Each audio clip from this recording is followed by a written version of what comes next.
Are you ready for an emergency? It's uncomfortable, isn't it? Imagine the person who has to deal with this situation. Okay, Tim, stop scaring the audience. Bring the lights back up. Now, if the lights came back up and I was passed out on this carpet, what would you do? Would you get up and help me? Or would you stay in your seat and wait for somebody else to do something? The latter is called the bystander effect. Even when we can help, with other people around, we feel less inclined to do so. And suddenly, nobody does anything. Why is this? Do you doubt your ability to help? I'm here to tell you that being ready for an emergency situation has nothing to do with your ability and everything to do with your mindset. And to get you in that mindset, I'm going to share with you what I have learned over decades working as a stage manager. Tim is today's TEDx stage manager, and he helped me with that blackout. Thank you, Tim. Stage managers who run stages like this often need to take a leadership position when something goes wrong on stage, backstage, or in the audience. I know that because usually I'm up the back there and not standing in this spotlight. I've been a stage manager for some of the largest shows and the most complex stages in the world. And more than lights and music, I've been responsible for flying artists through the air, dropping stages to the bottom of swimming pools at the House of Dancing Water, and sending motorbikes flying 20 metres across the stage, close to the audience. A stage manager is like the captain of a ship. Each of the crew have their roles to play, but the captain makes the decisions. In a show, the stage manager tells the crew what to move and when.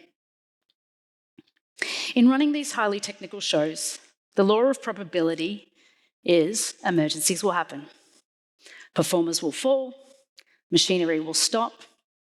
You don't know when, but you do know that when you do 2 shows a day, 5 days a week, 48 weeks of a year, statistically, something's going to go wrong.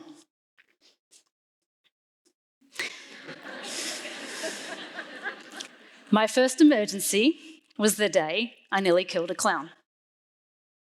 And this situation was the worst because I was the one that caused the incident. It was my doing. This is Jolly Goodfellow, and that's his real name, by the way. It says so on his passport. In the show that I worked with him in one scene, he crosses the stage on a unicycle. After he crosses the centre, the stage opens up. One night, the timing of Jolly had changed, and I had forgotten. I opened the stage early, and the floor dropped out from underneath him. Lucky for me, the floor had not opened fully, so he was able to fall forward and onto the stage in front of him. But 2 seconds. 2 seconds difference, and I would have dropped Jolly 6 metres into the basement. Do you know how terrible it feels to nearly kill someone? This was my lesson, and I learned that I needed to be more vigilant and more prepared for the thousands of shows that I was to run in the future. That preparation and readiness is what I call the backstage mindset. Now, you may not need to stop a show in front of 2,000 people or save a clown, but you will have emergencies in your life. You may have a loved one who has a heart attack. You might find yourself in the midst of a natural disaster. You might know a friend who's suffering from a mental health crisis. By having a backstage mindset, you can shift yourself out of the bystander effect and become an active participant in an emergency. If I pass out on this stage, I know that Tim's going to come and help me. And if one of you pass out right now, you can bet that both of us will be there to help you. Here's how I break it down. I call it last act. Last is how you prepare, and act is what you do in the moment. So, learn. Learn how you function in a state of strong emotion. The most common emotion in an emergency is fear. As a stage manager, every time a performer falls or a piece of machinery stops, we feel fear. Small microdoses of fear over and over again. This is our giraffe in the House of Dancing Water in Macau. Inside that giraffe puppet is two men on stilts. You can see their feet poking out at the bottom there. One night in a show, our giraffe got a little bit disorientated and fell into the swimming pool. Can you imagine two men strapped inside a carcass of a giraffe, underwater, with stilts on, sinking 7 meters to the bottom of a pool? They were scared, we were scared, and they needed to breathe.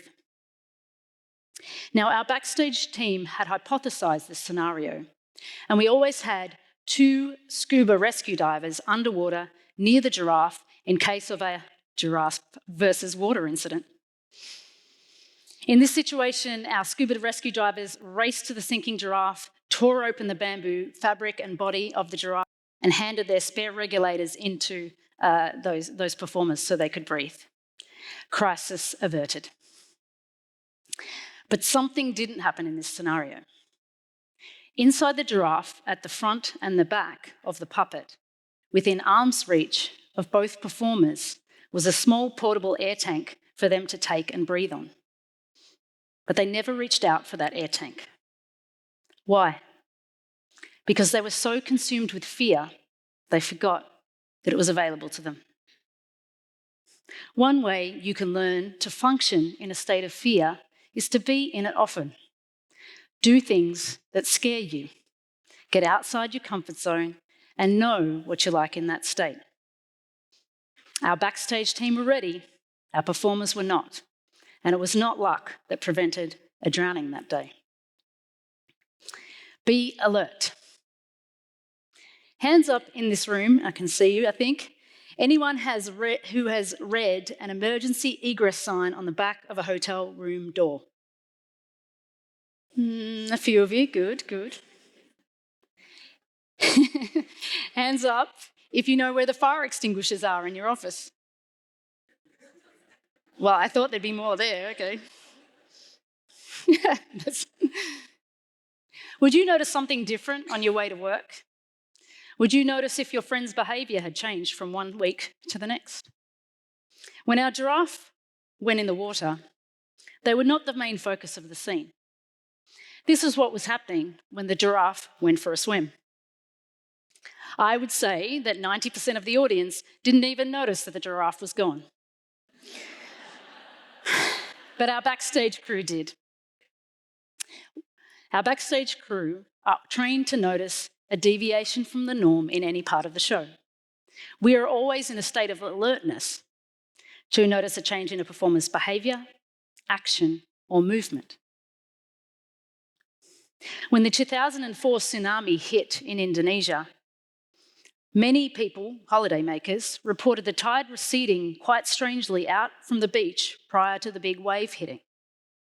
A clear deviation from the norm, yet many people did not respond appropriately. So I ask you, how alert are you? Do you pay attention to the emergency signs and equipment around you?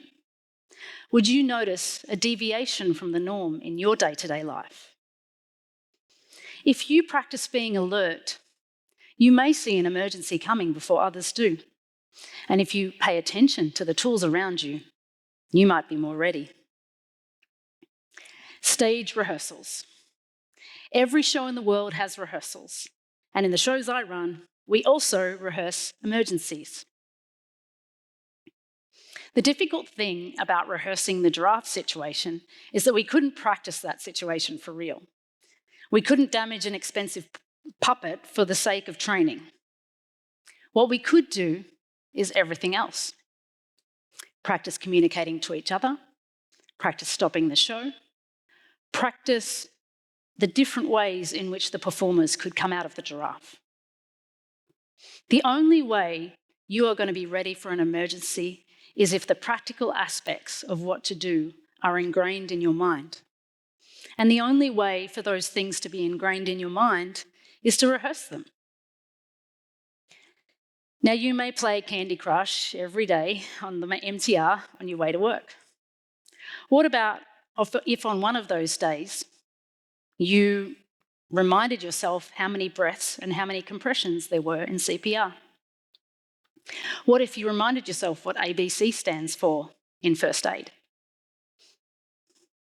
What if you could read up on what to say to somebody who is suffering from a mental health crisis? What if you and your office buddies rehearsed an emergency exit once a month from your office building? Rehearsal could save your life. Think, but don't obsess. Backstage team look through the entire show and they hypothesize what could go wrong at any scene in the show. We sit down and we make a list and we discuss how we'll deal with any situation that will occur. If they seem likely, then we will rehearse them. Have you ever sat down and thought about what emergencies might play out in your life? Have you ever sat with your family and discussed how you would deal with them? Thinking about these things is not morbid. It's practical and proactive. And if you have a plan, then you're more likely to have a larger sense of confidence when the moment arrives. Now, you may have prepared for an emergency, but what do you do once you're in one? At the House of Dancing Water, we have these large hydraulic lift systems that move through the water to create scenes in the show. This is what they look like. One night, just before a show, one of these hydraulic systems burst and oil came flooding into the pool. A spectacular disaster. One of my favourites. Oil everywhere. We didn't know what to do, but we were going to try and save the show. So we had to try to do something. Someone, who shall remain nameless, suggested that we could just distribute the oil through the water by turning the bubble special effect on. Think massive jacuzzi. You know what you get when you stir up a whole lot of water with a whole lot of oil? Salad dressing. And a totally oily, cloudy, unusable pool. Now we're in an emergency. Here we are with 2,000 people waiting for a show to start, and we've got a salad dressing for a pool. Now it's time to act. Accept your reality. The first thing you need to do in an emergency situation is accept the reality of it. You'd be surprised as to how many people in a crisis don't actually accept that they're in a crisis. In my oil situation, the executive team came backstage to ask me what kind of show I could do without water. To which I replied, "You want me to do the House of Dancing Water without water?" There was no show to be done that night. It was far too dangerous, and we all needed to accept that. By accepting your reality, this can be the activating factor for you to do something about the situation. Once you've accepted your reality, you need to control what you can. I could not change the state of the pool, nor could I tell the executive team that they were nuts. I could join the people panicking, or I could try and move the situation forward. I went up to the executive team and I took my paperwork and I showed them page by page by page how I couldn't run any part of the show. If you're in an emergency, look for what you can control or what you can offer the situation. Don't know first aid? Call an ambulance. Don't know where the fire extinguishers are? Help get everyone out of the building. Most of you have 2 hands and 2 feet. If someone is administering first aid, your 2 hands can help a person stay stable.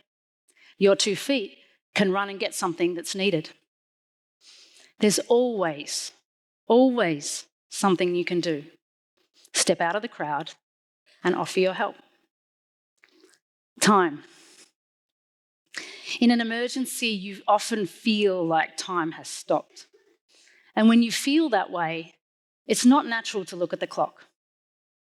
But you can make or break a situation with the ability to track the time. How long has your son had acute stomach pain? How long has that person been unconscious? How long till the ambulance gets here? What can you do or should you do until then? If there isn't a particular deadline on taking action, sometimes it's best to create one. If people believe that there's a deadline, they're more likely to make a choice. In my oil situation, I asked the executive team to make a call on cancelling the show within 10 minutes. I made that time up. I just needed to give them a deadline, and I needed us to get out of limbo. Given the time frame, the executive team cancelled the show and we were able to move into damage control. Overall, in an emergency, you need to act.